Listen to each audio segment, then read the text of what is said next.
Krishnamurti, in dialogue with Dr. Alan W. Anderson. J. Krishnamurti was born in South India and educated in England. For the past 40 years, he has been speaking in the United States, Europe, India, Australia, and other parts of the world. From the outset of his life's work, he repudiated all connections with organized religions and ideologies and said that his only concern was to set men absolutely, unconditionally free. He is the author of many books, among them The Awakening of Intelligence, The Urgency of Change, Freedom from the Known, and The Flight of the Eagle. This is one of a series of dialogues between Krishnamurti and Dr. Alan W. Anderson, who is professor of religious studies at San Diego State University, where he teaches Indian and Chinese scriptures and the oracular tradition. Dr. Anderson, a published poet, received his degree from Columbia University and the Union Theological Seminary. He has been honored with a Distinguished Teaching Award from the California State Universities.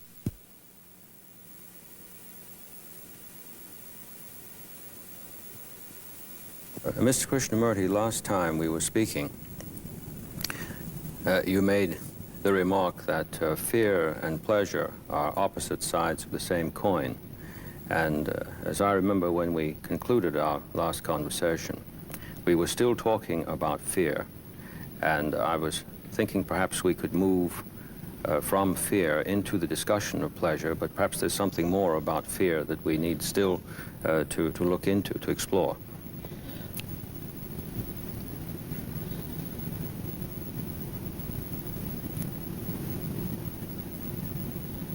So I think for most of us, fear has created such misery, so many activities born of fear, ideologies and gods, that we never seem to be free completely from fear. That's what we were saying. And so freedom from and freedom are two different things. Aren't they? Yes. Freedom from fear and the feeling of being completely free. Would you say that the notion even of freedom for is also a suggestion of conflict? Yeah. Yes, yes. Do go ahead. Yes. Freedom for and freedom from has this contradiction in itself, and therefore conflict, and therefore a battle, a violence, a struggle. When one understands that rather deeply, then one can see the meaning of what it means to be free. Not from or for, but intrinsically, deeply by itself. Probably it's a non-verbal, non-ideational happening. I see. A feeling that all the burden has fallen away from you. Not that you are struggling to throw them away. The burdens don't exist. Conflicts don't exist. As we were saying the other day, relationship then is in total freedom. Your word intrinsic interested me. Sometimes I think in our tongue we will use the adverbial preposition in for that. Would it be possible to say freedom in, or would you not even want to have in? Not in, no. We don't want for, in, from. They're all out. I see. Yes, yes, go on. Please do. So these two principles, pleasure and fear, are seems to be deeply rooted in us. These two principles of pleasure and fear. I don't think we can understand pleasure without understanding fear. I see. I see. I mean, you can't separate them really, but for investigating, one has to separate them. Yes. Were it not for fear, do you think we should There would ever be have no thought? pleasure. We would never have got the notion. No. I understand. I understand. It's like punishment and reward. Yes. If there was no punishment at all, nobody would talk about reward. Yes. Yes, I see. So, and when we're talking about pleasure, I think we ought to be clear that we're not condemning pleasure. We're not trying to become puritanical or permissive. We're trying to investigate or examine, explore the whole structure and nature of pleasure, as we did fear. As we did fear. And to do that properly and deeply, the attitude of condemnation or acceptance of pleasure must be set aside. It seems natural. Yes. I mean, if I want to investigate something, I must be free from my inclinations, prejudices. The looking forward to is I see, beginning to emerge from what you're saying. Yes. Yes, we say we look forward to pleasure. We even ask a person, don't we, what is your pleasure? Yes. We get nervous in thinking that perhaps we won't meet it. Now, I take it that what you're saying suggests the anticipation of gratification here. Would that be right? Yes, that's right. Gratification, satisfaction, and sense of fulfillment. We'll go into all that when we talk about pleasure. But we must be clear from the beginning, I think, that we are not condemning it. The priests throughout the world have condemned it. Yes. The notion of freedom is associated with many religious approaches to this. Yes. One is free from desire. Yes. Yes. So one has to bear in mind that we are not justifying it or sustaining it or condemning it, but observing it. Yes. To really go into the question of pleasure, I think one has to look into desire first.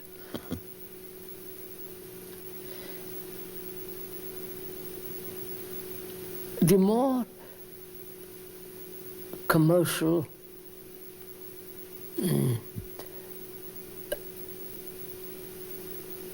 and the usage of things,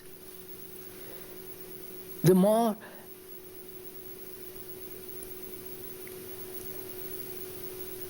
desire grows. You can see it, commercialism and consumerism. Through propaganda, desire is sustained, is pushed forward, is, what is the word I'm looking for? Is nourished. Yes. Expanded. Nurtured. Nurtured. Yes. Inflamed, that's the word, inflamed. Inflamed. Mm-hmm. And you see this happening right through the world now. In India, for example, not that I know India much better than I do America, because I've not lived there very long, I go there every year. This desire and its instant fulfillment is beginning to take place. Before, in the Brahmanical Orthodox sense, there was certain restraint. There's certain a traditional discipline which says, don't be concerned with the world and things. They're not important. What is important is the discovery of truth, Brahman, reality, and so on. But now all that's gone. Now the desire is being inflamed. Buy more. Don't be satisfied with 2 trousers, but have a dozen trousers. This feeling of excitement in possession is stimulated through commercialism, consumerism, and propaganda. There's a lot of terror, isn't there, associated with commercialism on the part of those who are purveyors in this, because the pleasure fades off, and this requires a stronger stimulus next time. That's what the couturiers are doing. Every year there is a new fashion. Or every 6 months or every month, I don't know what it is. So there is the simulation of desire. It is really quite frightening in a sense how people are using or stimulating desire to acquire money, possessions, the whole circle of a life that is utterly sophisticated, a life in which there is instant fulfillment of one's desire. And the feeling if you don't act, there is frustration. So all that's involved in it. Would you say then that the approach to this on the part of what you've described is on the basis of frustration? Frustration itself is regarded as the proper incentive. Yeah, yes, that's right. This That's right. I see. Yes. And since frustration itself is a nullity, Yes. we're trying to suggest that nullity is in itself interested in being filled, whereas in fact it couldn't be by its nature. Like children, don't frustrate them. Yes. Let them do what they like. Yes. Yes, that reminds me of something years ago in graduate school. I was brought up as a child in England, and in a rather strict way compared with the permissiveness of today.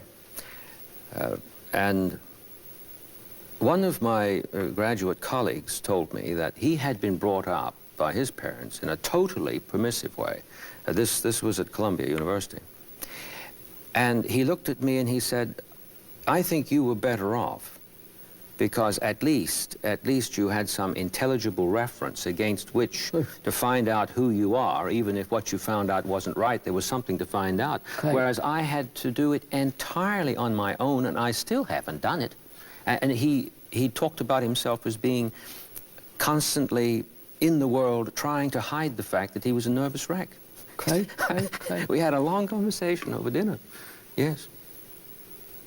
So I think before we enter into the complicated field of pleasure, we ought to go into this question of desire.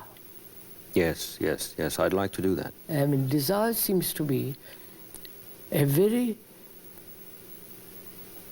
active and demanding instinct, demanding activity that's going on in us all the time.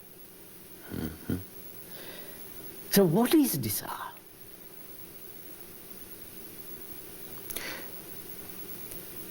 I wonder if I could ask you to relate it to appetite as over against what one would call hunger that is natural. Sometimes I found a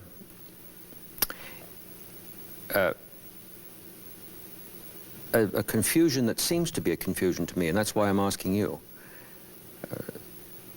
Someone will get the idea in class, talking about the question of appetite and desire, that if we look to nature, the lion desires to kill the antelope to satisfy his appetite.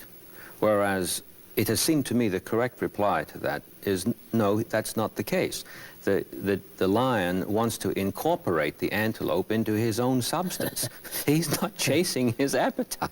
So I think they are both related, appetite and desire. Yes. Appetite, physical appetite, and there's psychological appetite. Yes. Which is much more complex. Sexual appetite. Yes. And the appetite, intellectual appetite, a sense of curiosity. Even more furious. More furious, that's right. Yes. So, I think both desire and appetite are stimulated by commercialism, by consumerism, which is the present civilization actively operating in the world at the present time, both in Russia, everywhere. This consumerism has to be fulfilled. That's one. Right. We talk about planned obsolescence. Planned obsolescence, quite. You have that in mind. Yes, I see. Mm-hmm. So, what is appetite and what is desire? I have an appetite because I'm hungry. That's a natural appetite. I see a car, and I've read a great deal about it, and I like to possess it, drive it, feel the power of it, going fast, the excitement of all that. That's another form of appetite. Yes. Appetite, intellectual appetite. Of discussing with a clever, intelligent, observing man or woman, to discuss, to stimulate each other in discussion. Yes. And comparing each other's knowledge, a kind of subtle fight. Making points. Points, that's right. And that is very stimulating. Oh, yes. Yes, it is.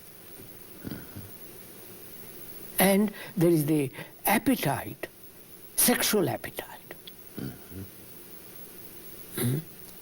The sexual appetite of constantly thinking about it, chewing the cud.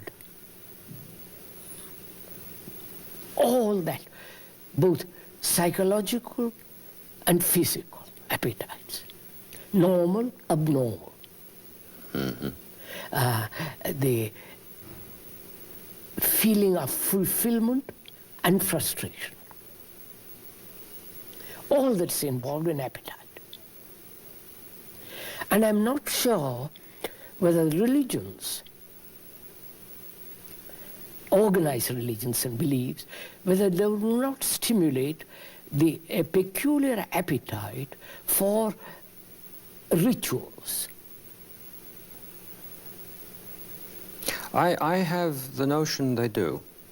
It seems to me that despite pious protestations that we've made against that, but there is a theatrical display that occurs in the ritual. Go to a Roman Catholic Mass, and you see the beauty of it, the beauty of color, the beauty of the setting, the whole structure is marvelously theatrical and beautiful.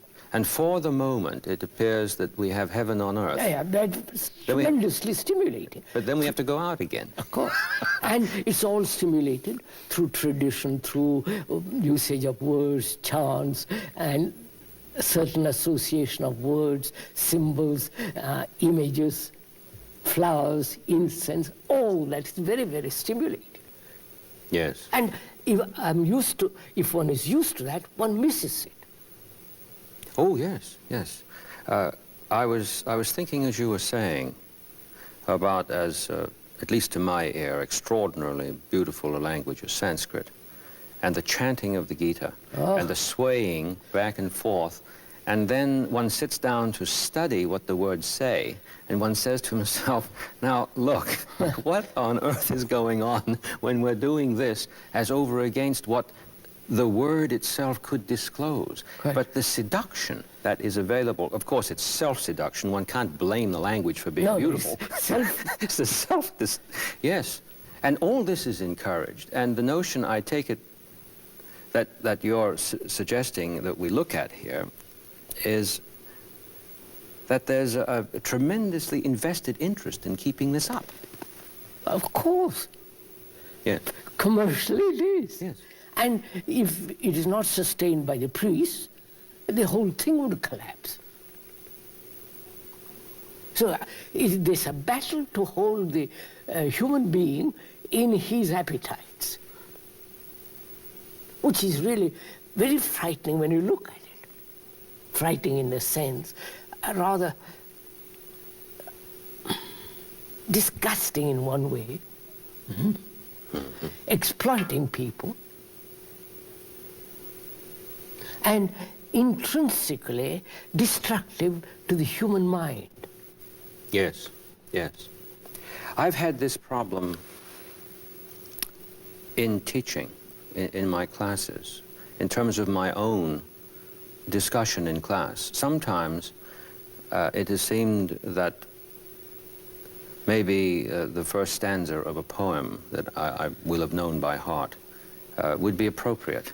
And so I'll begin to recite it. And when I get to the end of it, the expectation has arisen, the ears are there, the bodies are leaning forward, and I have to stop, you see, and I have to say, well, now, you see, we can't go on because you're not listening to what I'm saying, you're listening to how it's being said. Yeah. And if I read it terribly, you would no more listen to what it is, but your disgust would dominate, just as the pleasure is dominating now. And students have got after me for not reciting more poetry. And I tell them, you see, that you would be upset with that. It is a perfect sign that you haven't started to do your work in class yet.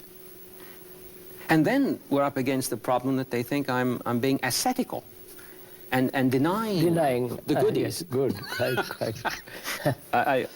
That's part of what you... Yes, of course. Good, of course. good. I'm glad you cleared that for me, yes. And there is this desire, appetite, we know more, we have a little bit gone into it. What is desire?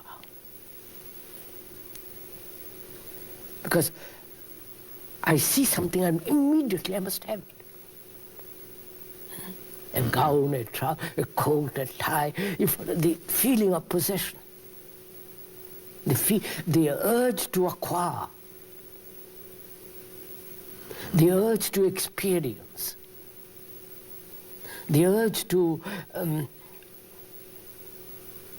offer an act that will give me tremendous satisfaction. The satisfaction might be the acquiring a tie, or a coat, or sleeping with a woman, or acquiring. Now, behind that, isn't there, sir, this desire? I might desire a house, and another might desire a car, another might desire to have intellectual knowledge, another might desire a God, or enlightenment. They're all the same. The objects vary, but the desire is the same. One I call the noble, the other I call it ignoble, worldly, stupid. But the desire behind it. So what is desire? How does it come about that this very strong desire is born, is cultured? You follow? What is desire? How does it take place in each one of us? If I've understood you, you've made a distinction between, on the one hand, appetite associated with natural hunger, that sort of desire, and now we're talking about desire, which sometimes gets the name artificial. I don't know whether you'd want to call it that, but sometimes... Desire. I might desire, but I want... The objects vary, sir, don't they? Yes, the objects vary. Objects of desire vary according to each individual, each tendency and idiosyncrasy or conditioning and so on. Desire for that and that and that. But I want to find out what is desire. How does it come about? I think it's fairly clear that. You see, sir, Do you mean a sense of absence? No. I'm asking, what is desire? How does it come? One would have to ask himself. Yes, I'm asking you, how does it come about that there is this strong desire for or against desire itself? I think it's clear. Perception, visual perception, then there is sensation, then there is contact, and desire comes out of it. That's the process, isn't it? Oh, yes. I'm quite clear now what you're saying. I've been listening very hard. Perceptions, yes. Contact, sensation, desire. And then if the desire is frustrated, anger. I think all the rest of violence, the whole thing goes down the line. All the rest of it follows. Follows, yes. So, desire. So the religious people, monks, throughout the world said, be without desire. Control desire. Suppress desire. Or if you cannot, transfer it to something that's worthwhile. God, or enlightenment, or truth, or this or that. But then that's just another form of desire, not to desire. Not to desire, of course. So we never get out of that. Yeah. But you see, they say control. Yes. Power is brought into play now. Control desire. Because you need energy to serve God. And if you are caught in desire, you are caught in a tribulation, in trouble, yes. which will dissipate your energy. Yes. Therefore, hold it, control it, suppress it. You have seen this, sir. I've seen it so often in Rome. The priests are walking along with the Bible. And they don't look at anything else. They keep on reading it because they're attracted. It doesn't matter a woman or a nice house or a nice cloth or that. So keep looking at it. Never expose yourself to tribulation, to temptation. So hold it. Because you need your energy to serve God.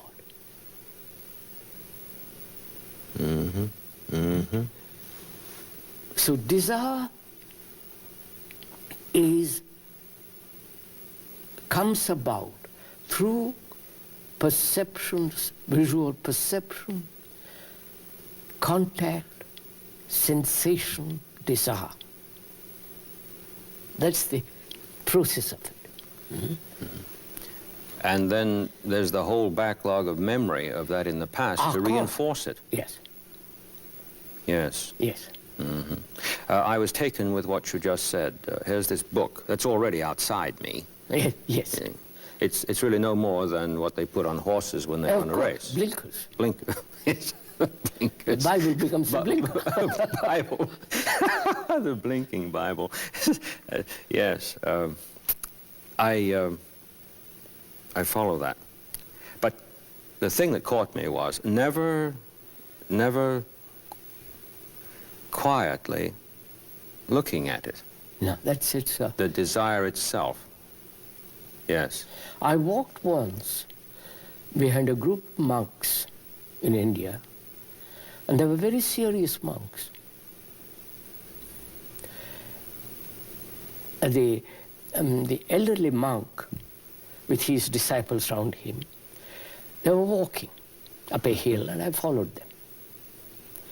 They never once looked at the beauty of the sky, the blue, the extraordinary blue of the sky in the mountains, and the blue light of grass and the trees and the birds and the water. Never once looked around. They were concerned, and they had bent their head down, and they were repeating something, which I know, which I happen to know in Sanskrit, and going along, totally unaware of the nature, totally unaware of the passers-by, because their whole life has been spent in controlling desire and concentrating on what they thought is the way to reality. So desire there acted as a repressive, limiting process. Of course. Yeah. Because they were frightened. If I look, there might be a woman. I might be tempted. And cut it. So, we see what desire is, and we see what appetite is. They're similar. Yes. Would you say appetite was a specific focus of desire? Yes, put it that way.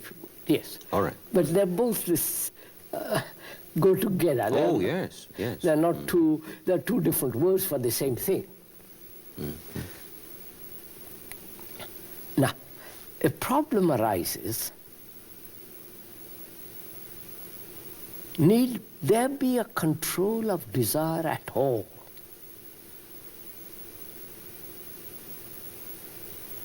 You follow, sir?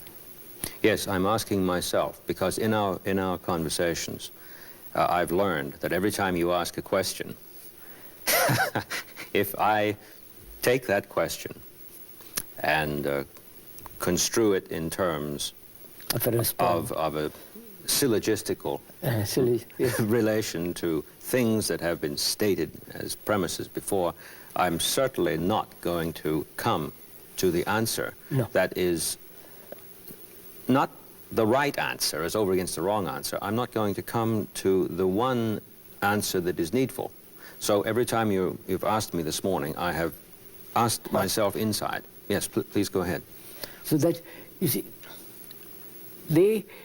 discipline is a form of suppression and control of desire. Religious, sectarian, non-sectarian, it's all based on that. Control. Control your appetite, control your desires, control your thought. And this control gradually squeezes out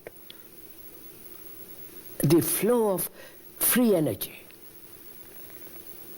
I don't know if I can Oh, yes, yes, yes.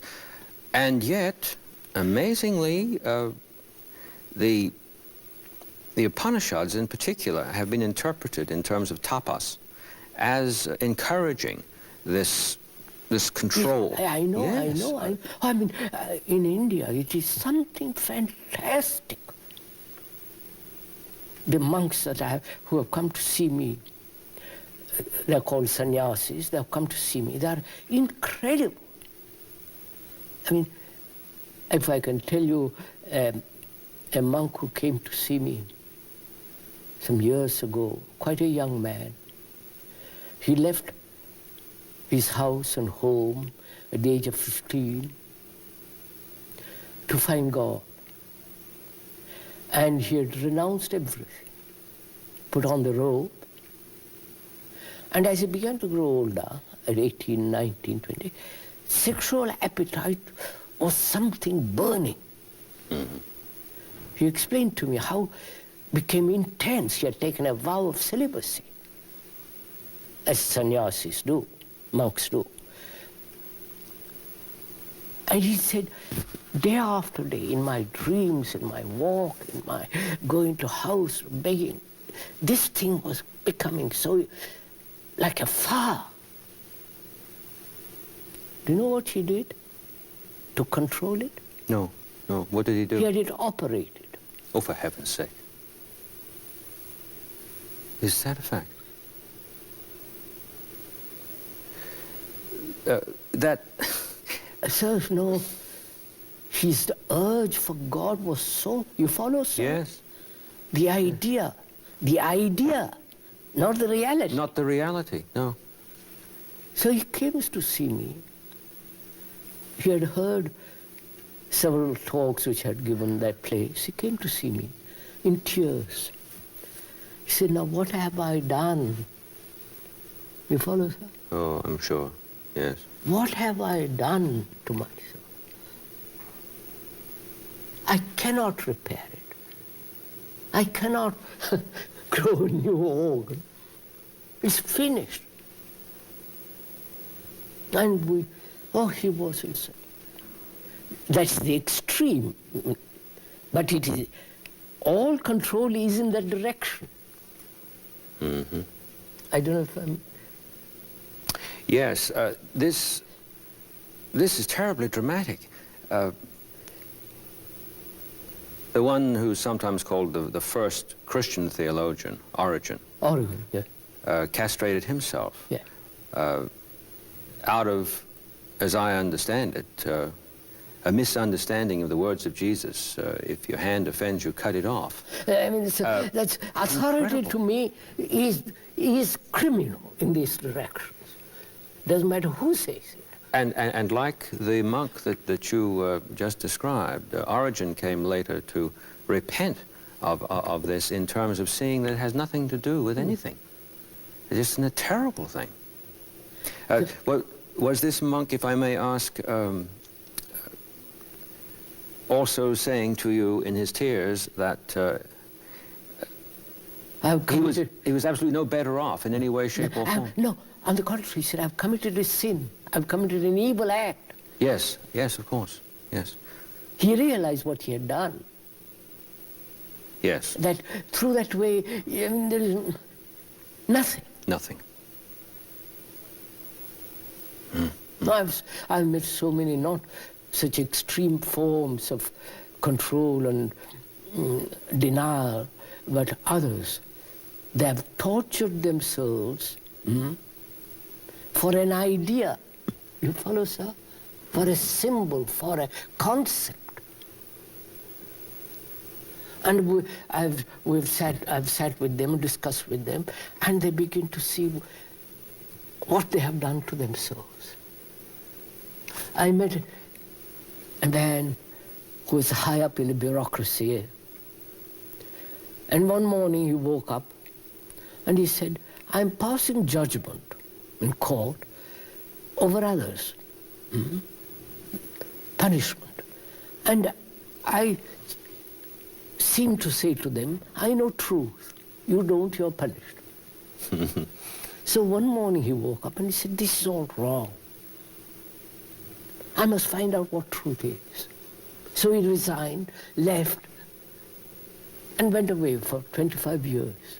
25 years. To find out what truth is. So these people are dreadfully serious, you understand? Oh, They're yes. not like cheap repeaters of some mantra and such rubbish.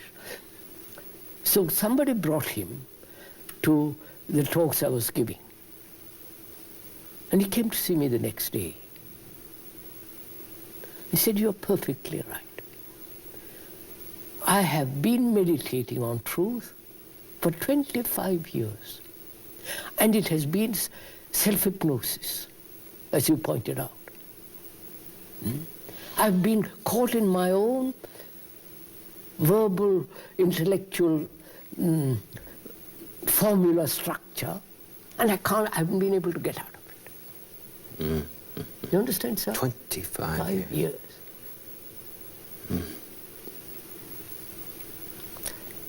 It's a very moving story. And to admit that he's wrong, it needs courage, needs perception. Exactly. Not courage, perception. So, now that's seeing all this, the permissiveness on one side, the reaction to Victorian way of life, the reaction to the world with all its absurdities and trivialities and banality, all that absurdity. And the reaction to that is to renounce that, to say, but I won't touch it. But desire is burning all the same. All the glands are working. You can't cut away your glands. So, therefore, they said, control. Therefore, they said, don't be attracted to a woman. Don't look at the sky, because the sky is so marvelously beautiful, and beauty then may become the beauty of a woman. The beauty of a house, the beauty of a chair in which you can sit comfortably. So don't look, control. It, you follow, sir? I do. The permissiveness, the reaction to restrained control, the pursuit of an idea as God, and for that, control, desire. And I met a man again. He left his house at the age of 20. He's really quite extraordinary chap he was. He was 75 when he came to see me. He had left home at the age of 20, renounced everything and all that, and went from teacher to teacher to teacher. He went to, I won't mention names, but that won't be right. And he came to me, talked to me. He said, I went to all these people asking if they could help me to find God.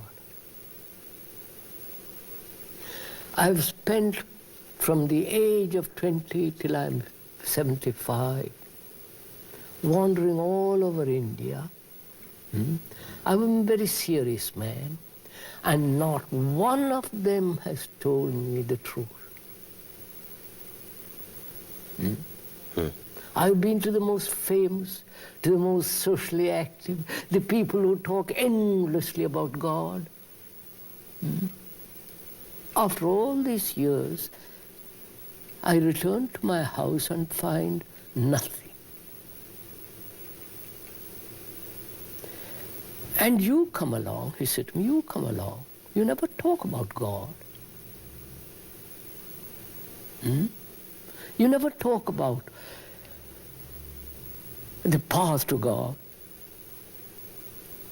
You talk about perception. They see what is and going beyond it. The beyond is the real, not the what is. Now show me. You understand? Yes. He was 75. 55 years on the road. They don't do that in Europe on the road. He was literally on the road. Yes, I'm sure he was, because you said he was in India. Begging from village to village to village.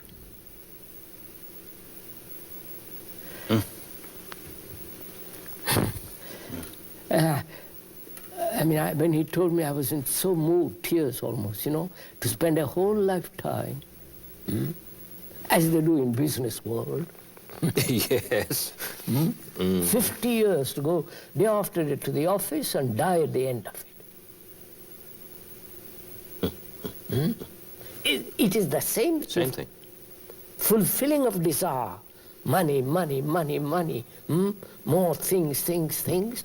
And the other, none of that, but another substitute for that. Yes, just another form.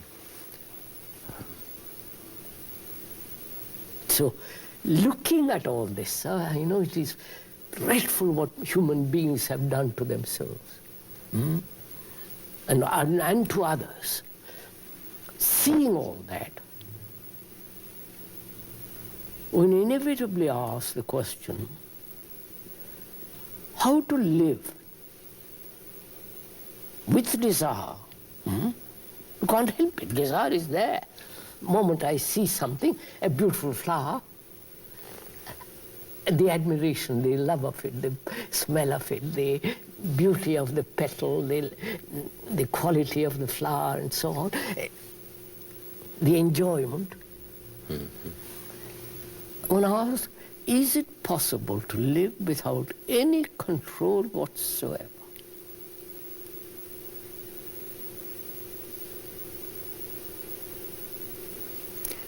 The very question is terrifying in the context of these disorders that you're speaking about. I'm taking the part now of the perspective that one is in when, out of frustration, he comes to you, let us say, like the man did after 55 years on the road.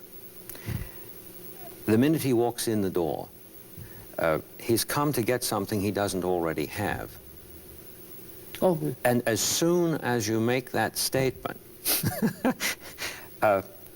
if the answer that is coming up, and there's already, where it starts ifing right now, if the answer is going to be something that completely negates this whole investment of 55 years on the road, it seems that most persons are going to freeze right and there. it's a cruel thing too, sir. He has spent 55 years at it, and suddenly realized what he has done, the cruelty of deception. You follow? Oh, yes. Self-deception, yes. deception of tradition. You follow? Of all the teachers who have said control, control, control. And he comes and says, and you say to him, what place is control?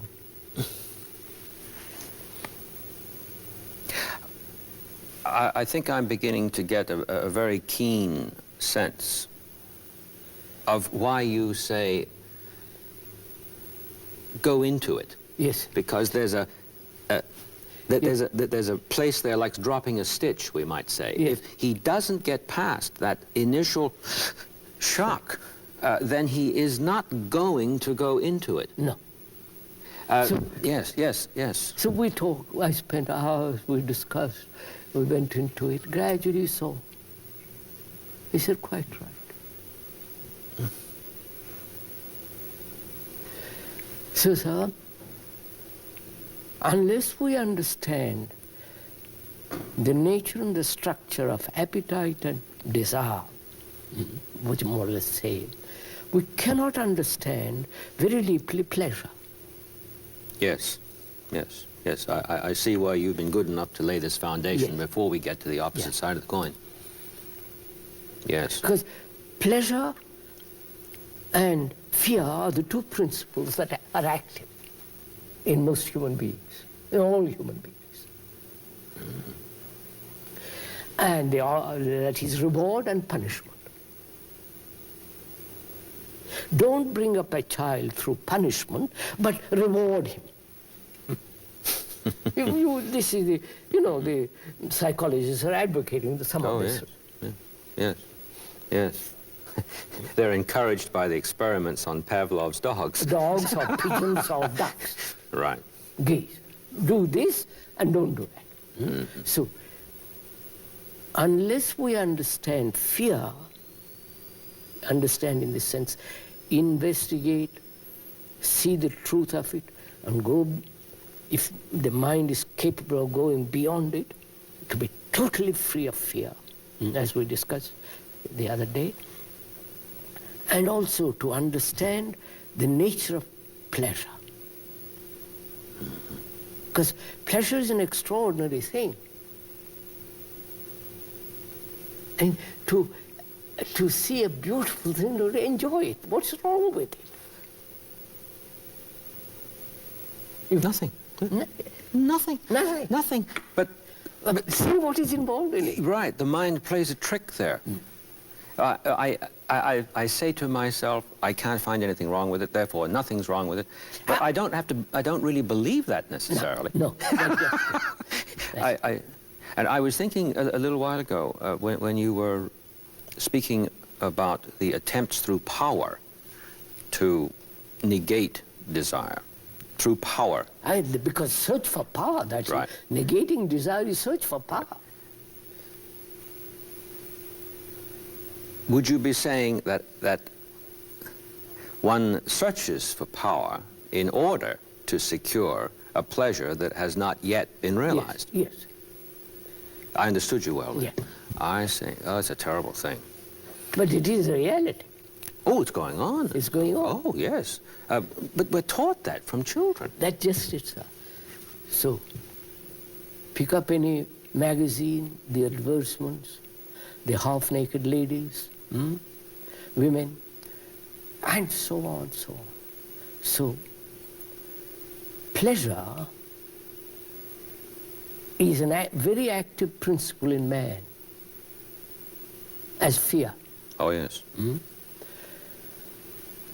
And again, society, which is immoral, Yes. has said control.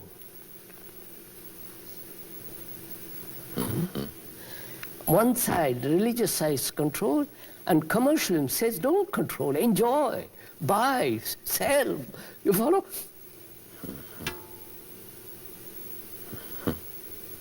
And the human mind says, it's all right. My own instinct is to have pleasure. I'll go after it. But Saturday and Sunday or Monday or whatever the day it is, I'll give it to God. You follow, sir? Yes. And yes. this game goes on. Forever it has been going on. So what is pleasure? You follow, sir? Why should pleasure be controlled?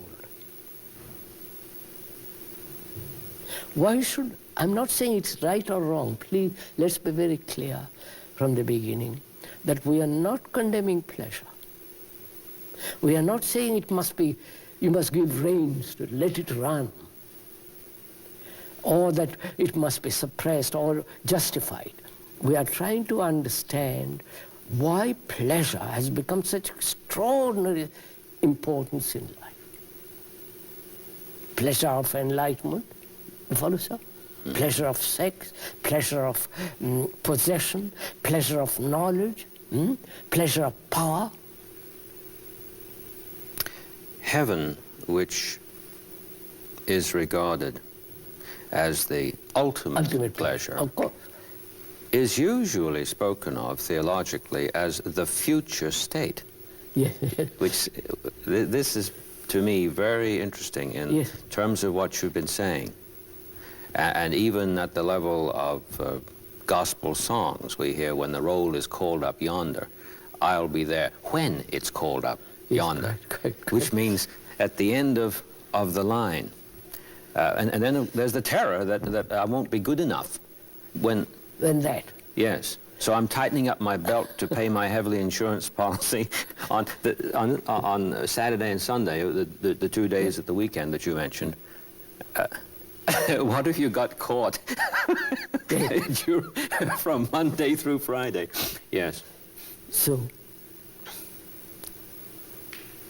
pleasure, enjoyment, and joy. There are three things involved. Three things. Pleasure, enjoyment, and joy. Happiness, that is, joy is happiness. Ecstasy, the delight, the sense of tremendous enjoyment. And what is the relationship of pleasure to enjoyment and to joy and happiness? Yes, we've been moving a long way from fear. Fear, that's yes. right.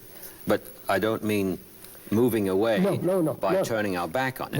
No, we have gone into it. This is the movement from that to this. It's not away from. No. Pleasure. There is a delight in seeing something very beautiful. Delight. If you're at all sensitive, if you're all observant, if there is a feeling of a relationship to nature, which very few people unfortunately have, they stimulate it, but the actual relationship to nature, that is when you see something really marvelously beautiful, like a mountain with shadows, valleys, and the line, and it's something, a tremendous delight. Now see what happens. At that moment there is nothing but that. That is beauty of the mountain, lake, or the single tree on a hill. That beauty has knocked everything out of me. Oh, yes. And at that moment, there is no division between me and that.